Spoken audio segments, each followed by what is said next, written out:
ഇങ്ങനെ ഒരു ആംഗ്ലേയനെ കിട്ടാൻ വേണ്ടി തപസ്സിരിക്കുന്ന ഇങ്ങനെ ഒരു പെങ്ങള് നിങ്ങൾ കണ്ടിട്ടുണ്ടോ?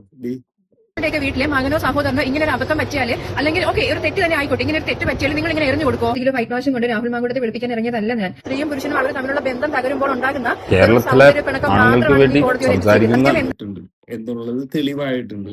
ഇതിപ്പോ ഇവൻ രണ്ടുപേരുടെ ഭാഗത്ത് തെറ്റുണ്ടെന്ന് വിചാരിക്കുക. എന്നാലും ഈ തെറ്റ് ചെയ്തവനെ വെളുപ്പിക്കാൻ വേണ്ടി ഇതുപോലെ പെങ്ങന്മാരൊക്കെ വരുമ്പോ സത്യം പറഞ്ഞാൽ ചിരി വരാറ് എന്തിനു വേണ്ടിയാണെന്നുള്ളത്. അത് ആ റൂട്ടിൽ പൊക്കോളുന്നു. ഇത് ഇവര് തന്നെ ഉയർത്തിപ്പിടിച്ച് അദ്ദേഹത്തിന് വീണ്ടും കൊല്ലാകൊല ചെയ്യുക എന്നാണ് ഉദ്ദേശം.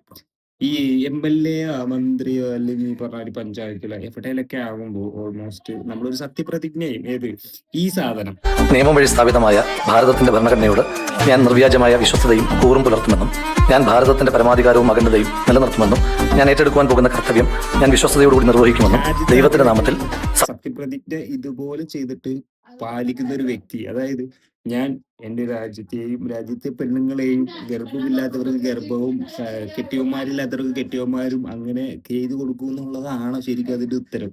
അത് തിരുത്തി കുറിച്ച രാഹുൽ മാങ്കൂട്ടമാണ് എന്റെ നേതാവ്.